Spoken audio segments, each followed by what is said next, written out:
Johnny Dollar. Mr. Dollar, my name is Jarvis, Theodore Jarvis. Jarvis. Yes, I'm the local representative for Greater Southwest Insurance Company here in Las Vegas. Oh, yes, that fabulous town of the fast buck. I beg your pardon? And I think of all the money I have won and lost over the gaming tables in that town of yours. I know what you mean.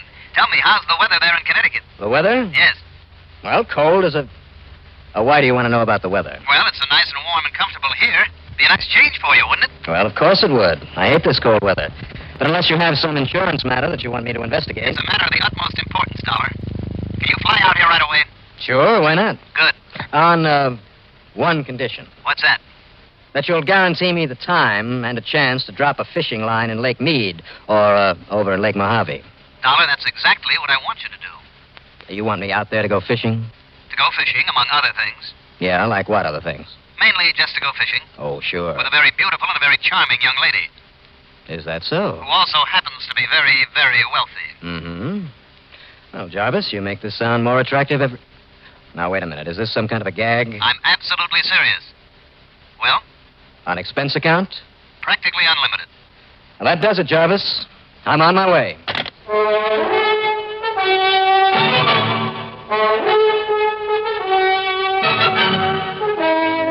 CBS Radio brings you Bob Readick in the exciting adventures of the man with the action-packed expense account, America's fabulous freelance insurance investigator. Yours truly, Johnny Dollar.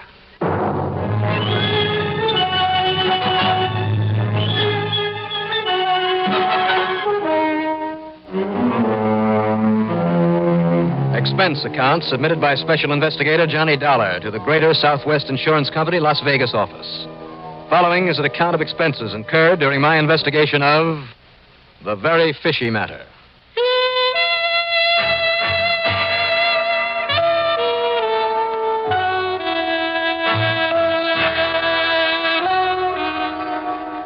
Yeah, there was something very fishy about this being called all the way out there just to go fishing.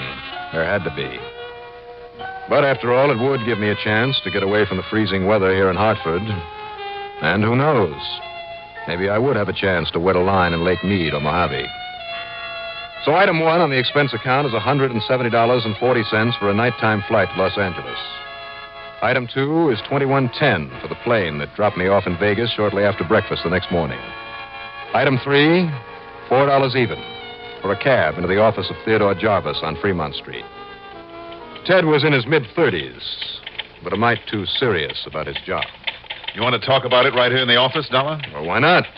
Let's face it, Ted, it's one of the few places in town that doesn't have a slot machine or a craps table or roulette or blackjack. I guess the business offices and the churches are just about the only places where one can't gamble.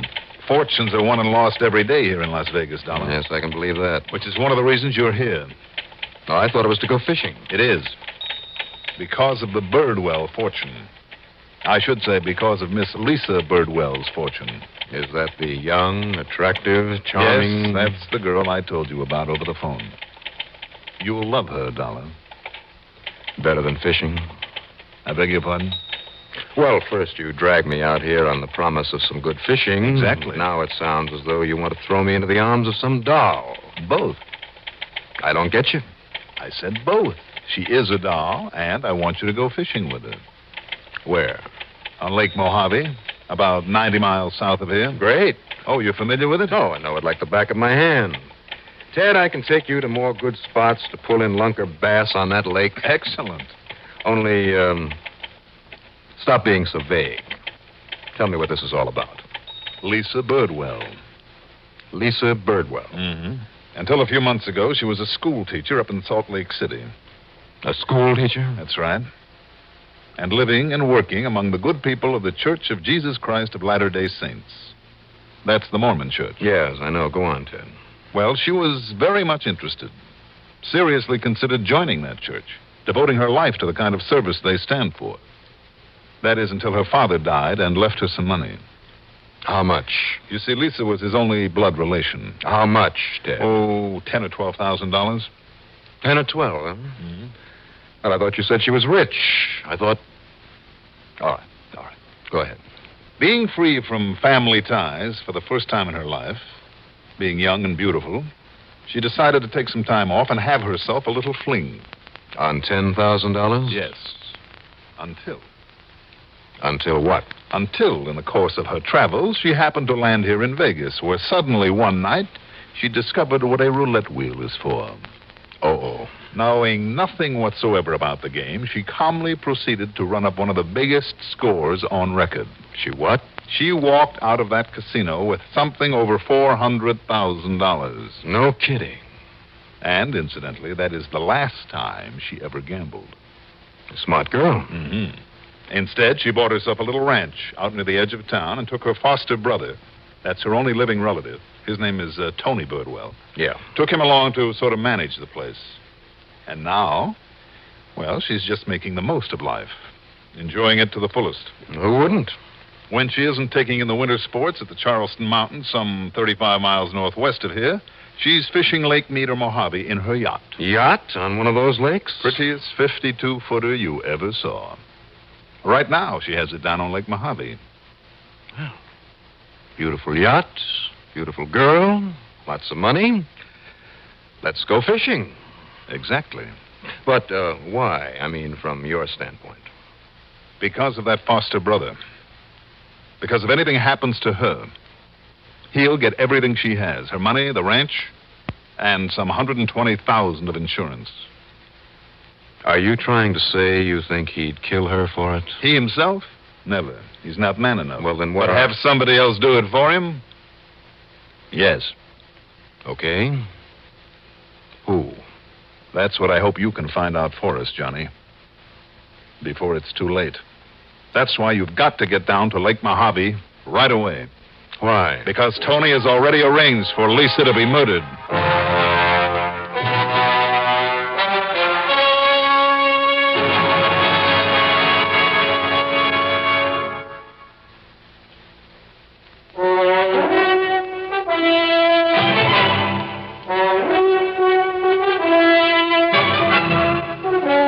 Tell me, what makes you think that this brother, this foster brother Tony, has arranged to have Lisa murdered? Think? I'm sure of it. Why? Because of one of those things that can happen only once in a million times, Johnny. Go on. Last night, I tried to call Lisa at the ranch. The phone out there was in use, but instead of getting a busy signal, I could hear this voice. Tony's voice on that phone. He was saying... Okay, just shut up and let me talk. Lisa's on her way down to the lake now, to Lake Mojave Resort. She plans to stay out on the boat several days with some friends, she told me. So you'll be along. You'll be one of them. But you don't get the $10,000 until she's dead. So just make sure you do it right. I see. And you're sure it was Tony's voice, Ted? Yes. Could you recognize the voice of whoever he was talking to? Well, that's where I goofed, Johnny. I'm afraid I kind of gasped or something, and he must have heard me because he hung up. Mm-hmm. Fishing with some friends down there, including whoever he was talking to. Yes. In other words, one of the people aboard that boat with her is there to kill her. That's right. Well, have you any idea? Right after I called you in Hartford, I called the Lake Mojave Resort and I talked to her. You warned her not to go out? Oh, she'd only have poo-pooed that idea, but I did ask her who'd be going along with her. Today? Yes. Who? Well, as usual, a real mixed crowd. And I've checked on all of them. Who, Ted? Jim Faree, a dealer at one of the casinos here in town. Faree? Yes, he's a drifter, not too good a reputation. And? A girl named Sadie Reese. She's well, call her a B-girl. That's putting it kindly. For one of the questionable saloons in town. And? A Miss Clara Hinckley, a visiting school teacher that Lisa picked up somewhere. A school teacher on vacation at this time of year and here in Vegas? I wondered about that, too. Then there's Charles Schroeder. He's an elder in the Mormon church. An old friend from Salt Lake City. I think she met him here in town. And? Paul Holder. Oh, who is he? He's the nice young kid who runs the boat for her. The rest of the time he acts as a kind of a handyman at the ranch. Paul Holder? Yes. Pretty well mixed up crowd. Then she always puts her parties together that way. Who else, Ted? That's all. But one of them is there to kill her. So the sooner you get down there, Johnny. Ted, I'm on my way.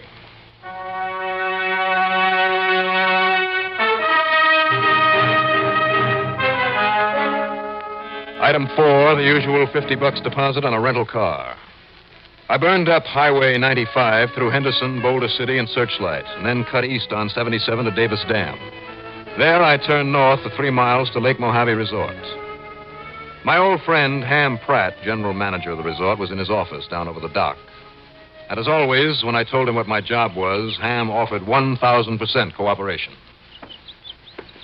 Yeah, Johnny, Elise Birdwell and her party took off only a couple of hours ago, and with enough groceries aboard that big cruiser to keep them for a week. Now, how'll I spot that boat out there on the lake, Ham? Lisa, you can't miss it. It's beauty.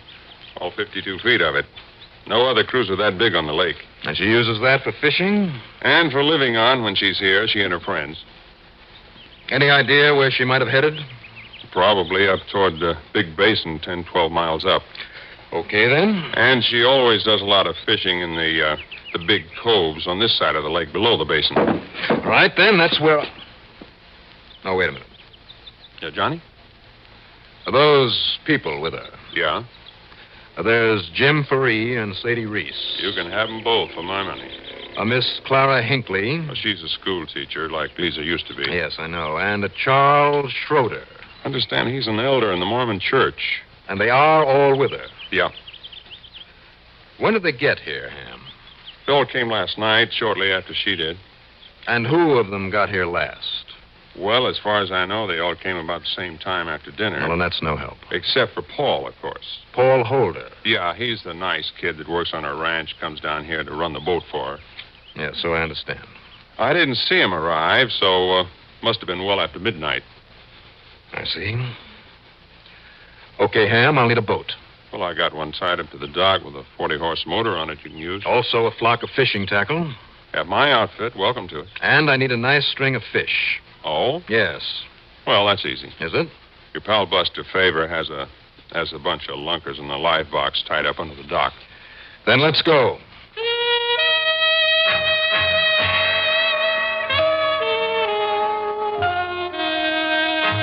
Getting aboard the Lisa to meet Lisa and her so-called fishing pals was a cinch. In the outboard that Ham had provided, plus tackle and a stringer full of nice big largemouth bass, I simply headed up the lake until I saw the cruiser anchored in Telegraph Cove. And then, making my outboard miss a few times by cutting the switch, I hove to alongside. What's the matter, mister? Having trouble? Well, it sounds like I've run out of gas. It sure does. What is it, Paul? Paul, huh? Oh, hello there. Hi. Yeah, looks like he's run out of gas, Lisa. May I come aboard and borrow some from you? Well, yes, you certainly can, and you can stay as long as you like. Well, thanks. What did you do that for, Lisa? Don't you see, Paul? Just look at that string of fish. Oh, you're right. If you can show us how to get fish like that, you can stay with us just as long as you like. Well, sure. Why not? Good. Just tie up a stern and climb aboard. And I want you to meet all my friends, okay? Fine. I'd like nothing better.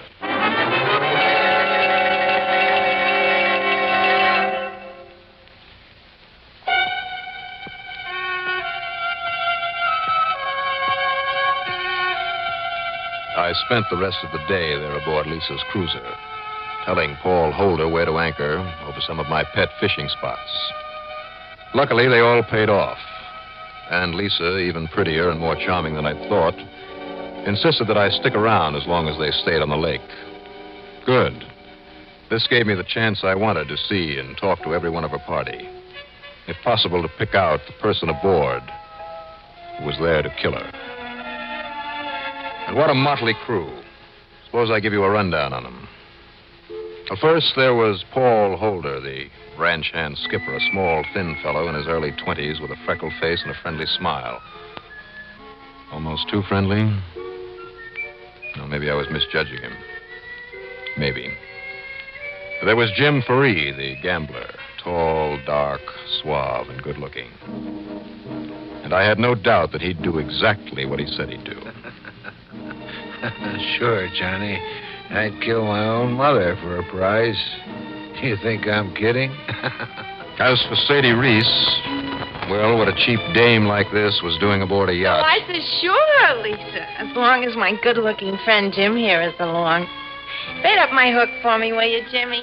Old Clara Hinckley, the retired school teacher who fished alone because nobody could stand her shrill and dull and constant yakety-yak. I'll never forget the time we had the second grade picnic. It was May. Or maybe it was June, I guess. Anyway, it rained. And on and on and on about the dear, darling second graders to whom she taught reading, writing, and arithmetic. And finally, Charles Schroeder, who didn't fish but spent most of his time with Lisa, talking earnestly with her, occasionally reading a passage from the Book of Mormon that he carried with him. I set down my rod and joined them. Read it, study it, believe in it, my dear. And I'm certain as I am of the great hereafter. Johnny, no more fishing for you? I'm afraid I just about had my limit when I came aboard. Oh. As I started to say, Lisa... No more now, Charles, please. As you wish, my dear. My, I'm glad we found you stuck in that cove, Johnny. Well, so am I, Lisa. You've brought us wonderful fishing luck. Look at all that I've caught. You're an excellent guide, my boy. Thanks, Charles. Anybody like a cigarette? Yes, please. Thank you. Thank you. And here. Lisa. Mm-hmm. Charles. Thanks. But now, if you two will excuse me. Sure. Johnny, there's another reason why I'm glad you came aboard. Oh? It's the reason I put you in the cabin next to mine. Well, now, Lisa. Because I've had the most uneasy feeling all day. Have you? I don't really know how to describe it, but, well... Yeah? Johnny, I'm afraid. But I don't know what of. Kind of look after me. Sure. Good. Now I'm going down to the galley and cook us all the biggest fish dinner you ever saw. All right? Lisa. Yes? Johnny? Nothing. Go ahead. I'm starved.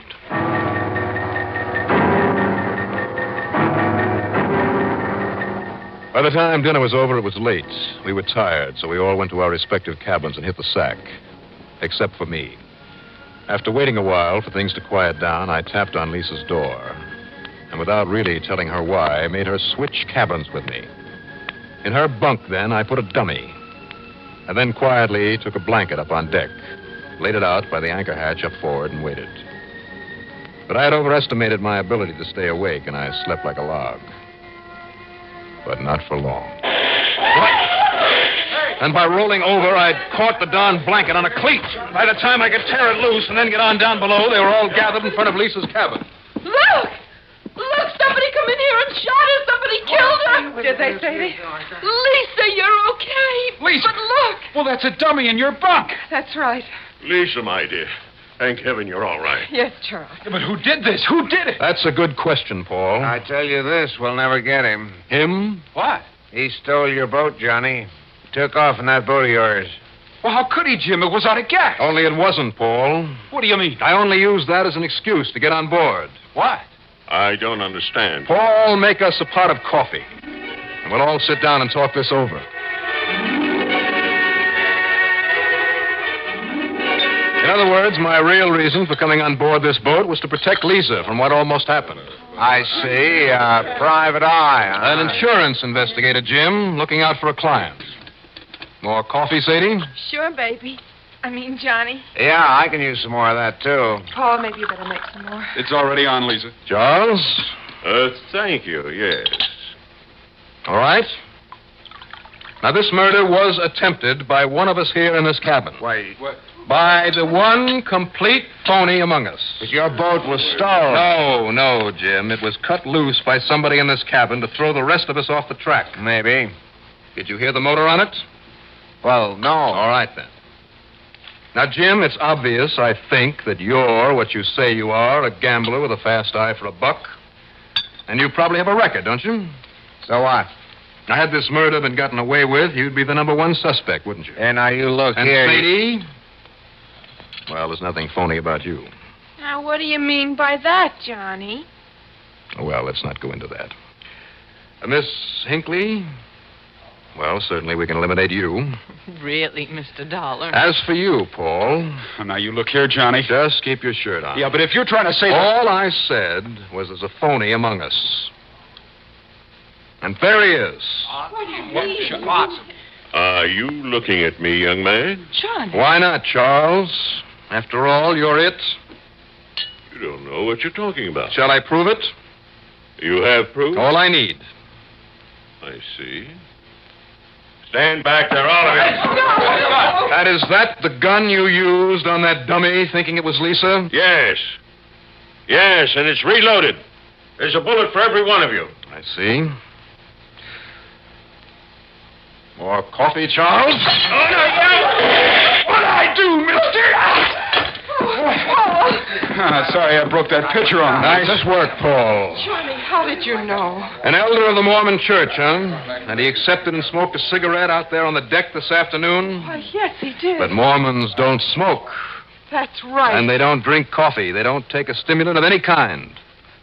So now, if we can get him to talk, rather than have us toss him overboard, shall we bring him to and try it?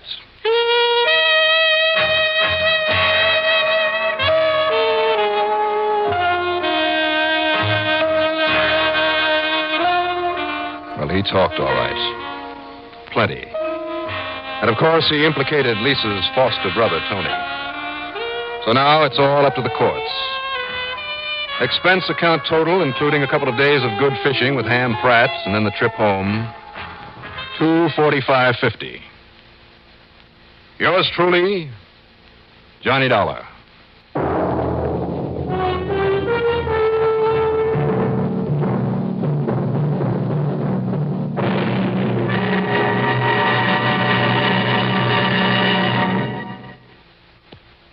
Now, here is our star to tell you about next week's story. Next week, well, believe it or not, I go to jail.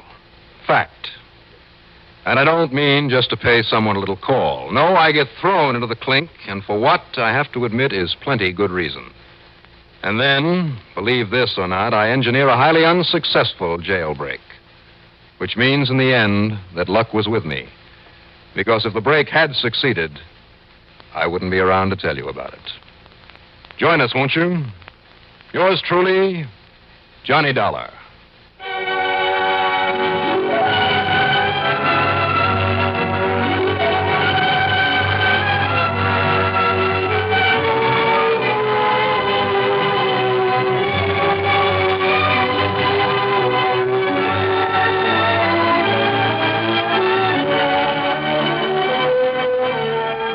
Yours truly, Johnny Dollar, starring Bob Readick, is written by Jack Johnstone. Produced and directed by Bruno Zerato, Jr. Musical supervision by Ethel Huber.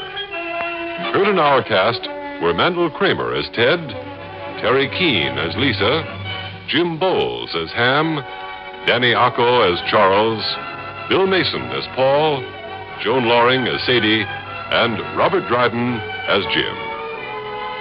Be sure to join us next week, same time and station, for another exciting story of yours truly, Johnny Dollar. This is Art Hanna speaking.